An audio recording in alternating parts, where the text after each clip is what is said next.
আসসালামু আলাইকুম প্রিয় শিক্ষার্থীবৃন্দ। ভূগোল ব্যবহারিক ক্লাসে স্বাগতম। HSC geography practical presentation number 10 অভিক্ষেপ, সরল সাংখ্য অভিক্ষেপ আজকের আমার আলোচ্য বিষয়। আজকে আমার ক্লাস নম্বর হচ্ছে 10। ইতিপূর্বে আমি 9টা ক্লাস নিয়েছি এই এইচএসসি জিওগ্রাফি প্র্যাকটিক্যাল সম্পর্কে। আজকে আমার 10 নম্বর ক্লাস।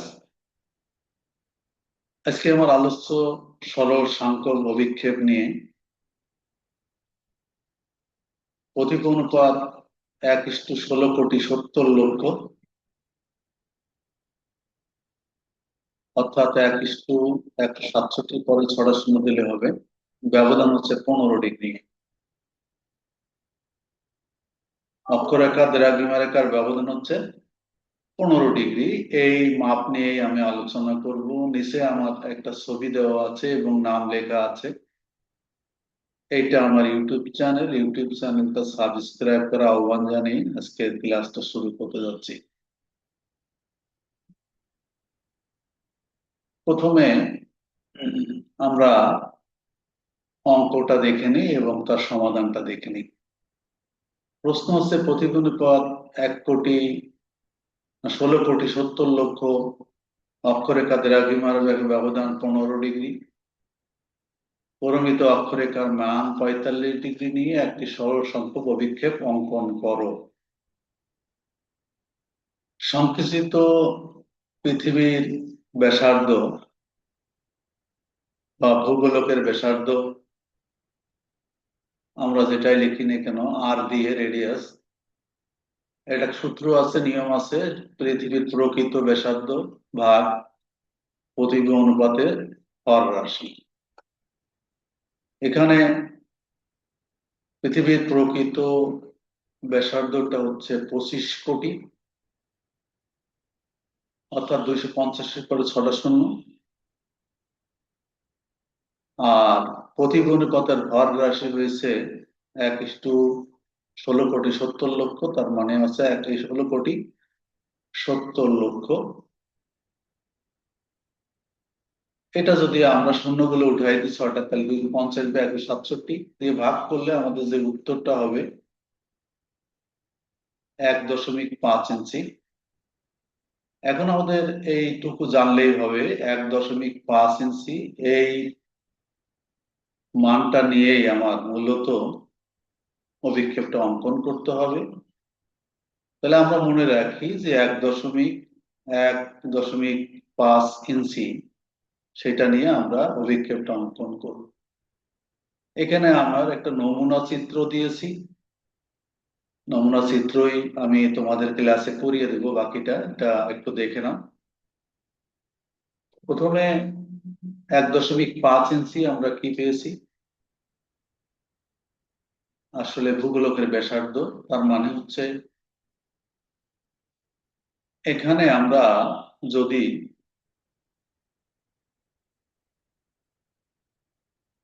1.5 ইঞ্চি বা 1.5 ইঞ্চি এই রেখাটা অঙ্কন করে নেই, তারপরে আবার 90 ডিগ্রি নিয়ে যদি এমনি লম্বা একটা রেখা অঙ্কন করে নেই, তাহলে 1.5 ইঞ্চি ব্যাসার্ধ নিয়ে, এটা আসলে পেন্সিল কম্পাসের প্রশ্ন, এটা আমাদের দেখানো সম্ভব হচ্ছে না, তোমরা করে নেবে। এখান থেকে এই পর্যন্ত হচ্ছে 1.5 ইঞ্চি নিয়ে একটা বৃত্তচাপ আঁকতে হবে। এই বৃত্তচাপ আঁকা যখন হয়ে গেল, তখন চাঁদা বসিয়ে এই যে 15 ডিগ্রি এবং পরিমিত অক্ষরেখার মান হচ্ছে 45 ডিগ্রি নিয়ে নিতে হবে।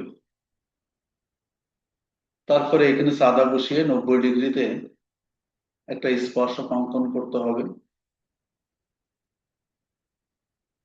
এখানে এই যে বৃত্তচাপটা, এটা কি নিয়ে অঙ্কন করতে হবে? এই যে 15 ডিগ্রি নিয়ে মাপ নিয়ে এই বৃত্তচাপটা অঙ্কন করতে হবে। এখান থেকে এ পর্যন্ত যে 15 ডিগ্রি যে মাপটা আছে এই মাপটা নিয়ে এই বৃত্তচাপটা অঙ্কন করতে হবে। তারপরে এই যে 45 ডিগ্রি পরিমিত অক্ষরেখা পেলাম, এটাকে সমান্তরাল করে এই 0 ডিগ্রি সমান্তরাল করে এটা যোগ করে দিতে হবে।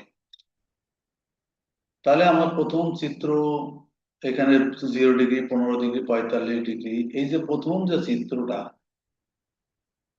এই চিত্রটা অঙ্কিত হয়ে গেলে বাকি অংশটা অঙ্কন করা খুবই সহজ। সহজে আসে।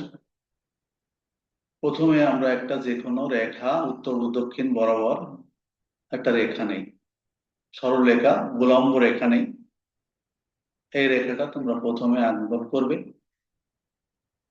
অঙ্কন করে এখান থেকে এই যে পরিমিত অক্ষরেখার 45 ডিগ্রি, এই মাপটা নিয়ে এখান থেকে এই পর্যন্ত, এখান থেকে তো 90 ডিগ্রি নিয়ে একটা কি করবে,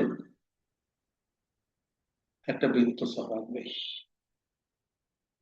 এই 90 ডিগ্রি কেন্দ্র করে 45 ডিগ্রির এই যে পরিমিত অক্ষরেখা, এখান থেকে এই পর্যন্ত মাপ নিয়ে আমরা একটা কি করলাম, বৃত্তচাপ অঙ্কন করলাম। আমি ধীরে ধীরে বলছি, একটা বৃত্তচাপ অঙ্কন করলাম। সেই বৃত্তচাপটা অঙ্কন করতে হবে। বৃত্তচাপ অঙ্কন হয়ে গেলে এখন আমার এইটা কত, এটা 90 ডিগ্রি, আর এটা এই রেখাটা আছে 45 ডিগ্রি। তাহলে আমরা এই যে 15 ডিগ্রি মাপ নিয়ে উপরে কি হবে, এই যে 45 ডিগ্রি পরে আসে একবার নিলে, এখানে এই মাপটা কিন্তু এই যে 15 ডিগ্রি যে মাপ আছে, এই 45 ডিগ্রি থেকে এখান থেকে কাটা কম্পার করে এই দুইটা নেবে, অর্থাৎ 45 ডিগ্রি, তারপরে একটা 60 ডিগ্রি, তার 75 ডিগ্রি, তারপরে 90 ডিগ্রি। তাহলে আমার শেষ হয়ে গেল। এবার আসো, আমার 0 ডিগ্রি পর্যন্ত যেতে হবে।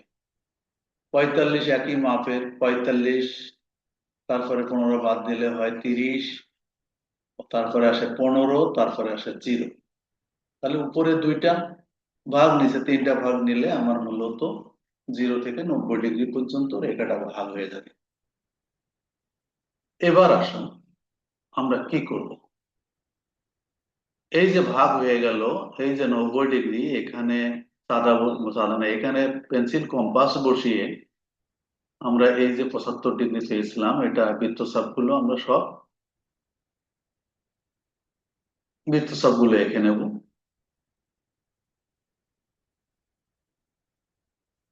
সব বৃত্তচাপ গুলো আমরা এঁকে নেব, যেখানে সেট করছিল এইভাবে আমরা সব বৃত্তচাপ গুলো যখন আঁকা হয়ে যাবে, তখন আমরা কি করব, এই যে 45 ডিগ্রি পরিমিত অক্ষরেখা ছিল, পরিমিত অক্ষরেখা, এটার মান কত ছিল, এই যে এইটা, এখানে ভুল করে এই মাপটা নিয়ে, এই দাগ যতটুকু আছে সেই মাপ নিয়ে আমরা এই 45 ডিগ্রি পরিমিত এখান থেকে ওই মাপ নিয়ে আমরা 4টা ভাগে ভাগ করব।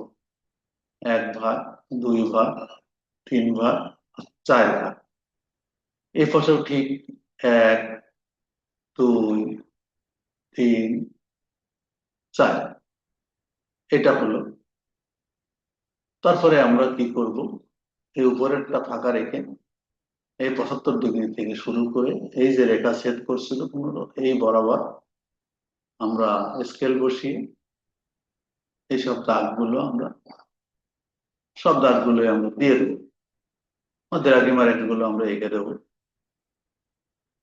এই দ্রাঘিমা রেখাগুলো যখন অঙ্কন হয়ে যাবে, সম্পূর্ণটা অঙ্কন হয়ে যাবে, তখন দেখা যাবে যে এ পাশে কিছু দাগ রয়ে গেছে, দাগগুলো পেন্সিল দিয়ে আমরা উঠাই দেবো বা মুছে দেবে, আমরা এটা রাবার দিয়ে মুছে দেবো। তাহলে এইরকম একটা চিত্র আমাদের আসবে। এরকম একটা চিত্র আমাদের আসবে। মূলত এর মাপগুলো সঠিক রাখতে হবে। এবার এটা যদি 0 ডিগ্রি হয়, 0 ডিগ্রি মূল মধ্যরেখা, তাহলে আমার নিরক্ষরেখা হয়। তাহলে কি হবে, এটা 15, এটা 30, 45 আর এটা কি 60, এই যে 60। আবার আমরা এ পাশে যদি লিখি 0 degree, 15 degree, 30 degree, 45, 60 degree, 75 degree, 90 degree, তাহলে আমাদের এই রেখাগুলো হয়ে গেল। আমরা জানি একটা অভিক্ষেপ বা মানচিত্রের উপরের অংশটা উত্তর, নিচের সংখ্যা দক্ষিণ, কিন্তু এখানে যেহেতু নিরক্ষরেখা, এটা নিরক্ষরেখা, এটা দক্ষিণ হবে না, পৃথিবীর মধ্যভাগ, সেজন্য উপরে 90 ডিগ্রি উত্তর, কখনোই এখানে দক্ষিণ লিখবে না। আর ডান পাশটা যেটা থাকে সেটা হচ্ছে পূর্ব, বাম পাশটা যেটা থাকে সেটা হচ্ছে পশ্চিম। যদি এটা উত্তর দিক ধরা হয়, হিসাব করেই দেখো, বাম পাশটা পশ্চিম হয়, ডান পাশটা পূর্ব হয়। এবার আমরা প্রতিভ অনুপাত কি পাইছিলাম? 1:16,70,00,000। পরিমিত ব্যবধান কত ছিল? 45 ডিগ্রি। আর অক্ষরেখা দ্রাঘিমারেখার ব্যবধান ছিল 15 ডিগ্রি। সেই কথাগুলো আমরা এখানে লিখে দেব। উপরে সুন্দর করে আমরা সরল সাংখ্যক অভিক্ষেপটা লিখে দেব। তাহলে আমাদের মূলত এই সরল সাংখ্যক অভিক্ষেপটা অঙ্কিত হয়ে গেল। অঙ্কিত হয়ে গেলে আমরা চারিপাশ থেকে এরকম একটা মার্জিন দিয়ে দেব চারিপাশ থেকে। আর একাদশ শ্রেণীতে বা দ্বাদশ শ্রেণীতে অথবা এইচএসসি পরীক্ষার্থীদের জন্য তোমরা এগুলো পেন্সিল দিয়ে অঙ্কন করবে। যাই হোক, তাহলে আমার ক্লাসটা প্রায় শেষ হয়ে গেল। এটা এইভাবে অঙ্কন করবে, আর তাছাড়া আমি তো এগুলো ক্লাসে করিয়ে দেব। সকলকে আবারও শুভেচ্ছা জানাই। এই যে আমার নিচের ইউটিউব চ্যানেলটা সাবস্ক্রাইব করার আহ্বান জানিয়ে আজকের মতো এখানেই ইতি টানি। আল্লাহ হাফিজ।